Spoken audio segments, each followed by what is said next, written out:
প্রশ্ন, নারীরা কি নবীদের কবর জিয়ারত করতে পারবে? জিয়ারতের উত্তম পদ্ধতি কি? না, নারীদের কবর জিয়ারত হারাম বা নিষিদ্ধ। এই মাসায়েলা নিয়ে আলেমদের মধ্যে দ্বিমত আছে, কিন্তু বিশুদ্ধ বক্তব্য হচ্ছে রাসূল সাল্লাল্লাহু আলাইহি সাল্লাম সহিহ হাদিসের মধ্যে বলেছেন, আল্লাহ তাআলার অভিশাপ যারা কবর জিয়ারত করে, যেসব নারী তাদের উপর। অভিশপ্ত কাজ কেন আপনি করতে যাবেন? সুতরাং কোনোভাবেই নারীদের জন্য উচিত নয় যে তারা কবর জিয়ারতের জন্য বেরিয়ে যাবে অথবা কবর জিয়ারত করবে। তারা কবর জিয়ারত না করে যে কাজটি করতে পারে সেটা হচ্ছে কবরস্থ ব্যক্তির জন্য, আত্মীয়ের জন্য তারা আল্লাহ রাব্বুল আলামিনের কাছে দোয়া করবে।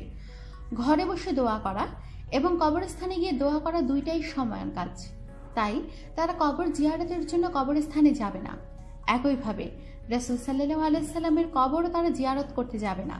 কারণ হচ্ছে রাসূল সাল্লাল্লাহু আলাইহি সাল্লামের কবরে জিয়ারত করতে গেলে তারা সেখানে হয়তো অস্থির হয়ে যেতে পারে এবং কোনো কারণে হয়তো তাদের স্বাভাবিক অবস্থা নাও থাকতে পারে, ফলে সীমা লঙ্ঘন করে ফেলতে পারে, এলোমেলো বক্তব্যও দিয়ে ফেলতে পারে।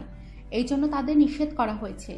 ফলে আল্লাহর নবী সাল্লাল্লাহু আলাইহি সাল্লামের নারী সাহাবিয়াত তাদের কাছ থেকে এটা প্রমাণিত হয় নাই যে রাসূল সাল্লাল্লাহু আলাইহি সাল্লামের কবরে এসে বরাবর জিয়ারত করেছেন।